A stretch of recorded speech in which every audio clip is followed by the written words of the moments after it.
Thompson has made NBA all first team defense. I mean, some people saying that he's up there with Victor Wembanyama as the two best defensive players in the league. And, obviously for two different reasons. Wembanyama is 7'11", 7'11", damn near 7'11", 7'6", and what he can do athletically, agility-wise, and, it's like at that height and at that frame is, you don't see that a lot. The coordination, the balance, a lot of tall guys goofy, you know what I'm saying? But what Ausar Thompson can do at his height and his strength, guard damn near all five positions at time, four for sure, it's elite. It's elite, man. So, but he making for all first team all defense. It's hard to trade a guy. He got the most value on the team, not named Cade Cunningham. He got the most value. And it was a crazy thing about it. You got people asking, why did they take Ron Hollins? I think they took the best possible player with Ron Hollins. He was the number one high school player in basketball. So at Summer League, he started to show that offensive, firepower. They like the ability, and you have an opportunity to put in Ron Hollins' defensive metrics were elite last year. For my analytical nerds, his defensive metrics were elite last year. So if it's any way that I can put both of them on the floor and they can develop their offensive game, you got to try.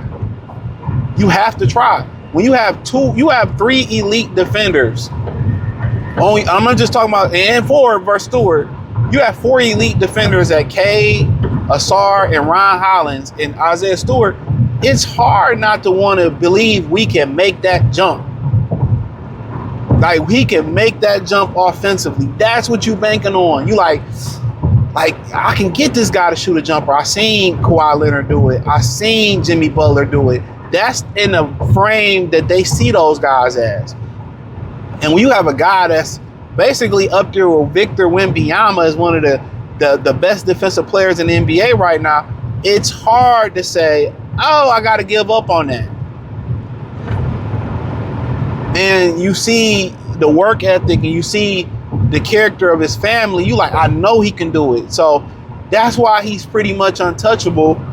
Is because I feel like I know I can develop that jump shot. I know I can develop him offensively.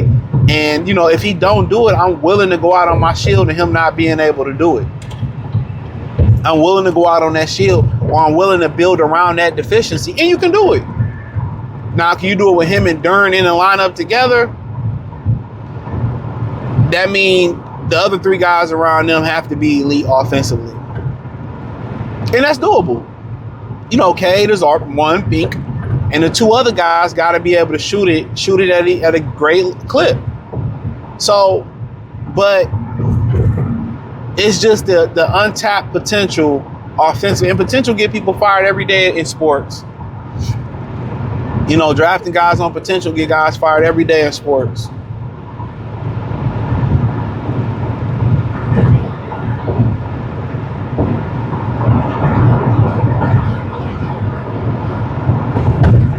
It do.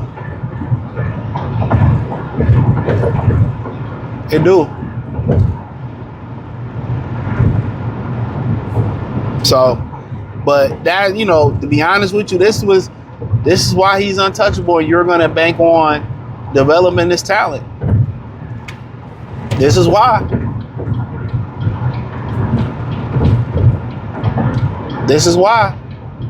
So,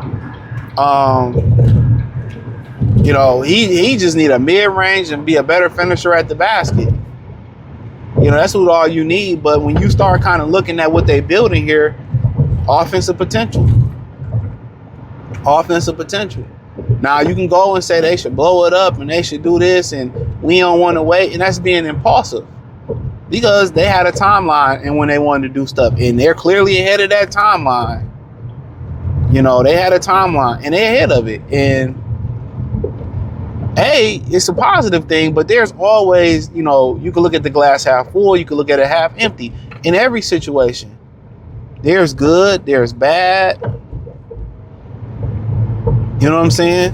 So that's the crazy thing about it. There's the bad thing about it is, we probably will. didn't expect to be at this point for 2 or 3 more years. At that point, I figured that Ron or Ausar Thompson would offensively figure it out. Now that we 2 or 3 years ahead of that timeline, we didn't expect for them to become better offensive players until that point. Now, you know, a lot of things didn't fail through, you know, but Beasley, you know, he didn't fail through. We couldn't keep Schroeder. We got blessed with Dennis Jenkins. You know what I'm saying? So our ability to develop players is great. But now, you know, I don't really want to put too much stress on Cade offensively and wear him into the ground. Where do I get relief from? Who do I keep? Who do I trade? If I trade Ryan and he turned out to be a Paul George or a Jimmy Butler type, I'm going to regret it. Ausar Thompson, the same thing. I'm going to regret it. We've seen guys like Ruben Patterson, Bruce Bowen, Rajah Bell, Tony Allen become okay offensive players. If he can just shoot the ball like Bruce Bowen, we've seen guys like Derek Fisher, who's elite defensively. People don't give him credit for it. And he was able to end up knocking down that three-pointer. You know, Ausar can handle the ball. He can pass the ball. He can defend. I didn't know it was that bad at the bucket.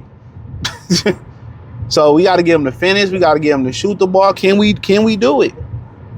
And that's an honest conversation that you got to have with Ausar, Fred Vinson. You know, if you want to go get Lethal Shooter, who said he wanted to, you know, work with Ausar Thompson, he and his brother, give him a month. Those are conversations that y'all got to have. And if Fred Vinson hasn't been able to pull it out of him yet, he's one of the best in the building. Lethal Shooter might be one of the last resorts that you can go to. And he could probably shooting the ball in practice, shooting the ball in a gym by yourself. It's a difference in the it's a difference than shooting in a live game. It's a big difference from you shooting the ball in a live game.